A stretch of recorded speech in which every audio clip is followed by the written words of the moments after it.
राज्याच्या पर्यावरण मंत्रिपदाची जबाबदारी घेतल्यानंतर आज पंकजा मुंडे कोल्हापूर दौऱ्यावर आल्या होत्या. कोल्हापुरात आल्यानंतर त्यांनी सकाळी भाजप पदाधिकाऱ्यांसोबत करवीर निवासिनी श्री अंबाबाई मंदिरात जाऊन देवीचं दर्शन घेतलं. त्यानंतर त्यांनी माध्यमांशी संवाद साधला.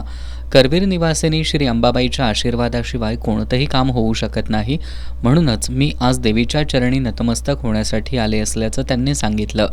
गेल्या वेळेला कोल्हापूरला आलो असताना त्यावेळी इथली पूर परिस्थिती जवळून पाहिली आहे. त्यामुळे कोल्हापूरला पूरमुक्त करण्यासाठी आपला प्रयत्न राहणार आहे. त्याचबरोबर पंचगंगा नदी प्रदूषणमुक्त करण्यासाठी आपण स्वतः पंतप्रधान नरेंद्र मोदी आणि केंद्रीय मंत्री भूपेंद्र यादव यांची भेट घेणार असल्याचं आश्वासन नामदार पंकजा मुंडे यांनी दिलं. मी इथे मागच्याही वेळी भेट दिली होती. इथे पूर आला होता मोठा.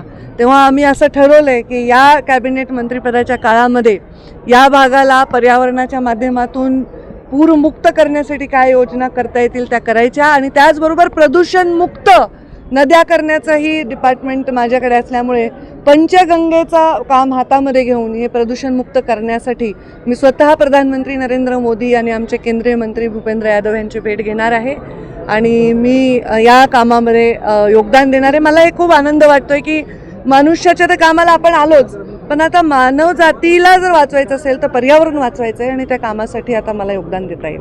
ऊसतोड कामगारांची आणि वीटभट्टीवरील कामगारांची मुलं शिक्षणापासून वंचित राहत असल्याबद्दल माध्यम प्रतिनिधींनी प्रश्न विचारला असता या संदर्भात अद्याप आपण आढावा घेतलेला नसल्याचं त्यांनी स्पष्ट केलं. मात्र ऊसतोड कामगारांसोबत त्यांची मुलं जात नाहीत, तर ती गावातच राहतात. तिथं त्यांची राहण्याची आणि खाण्याची व्यवस्था करण्यात येते. मराठवाड्यात झालेलं सर्वेक्षण अद्याप मी पाहिलेलं नाही.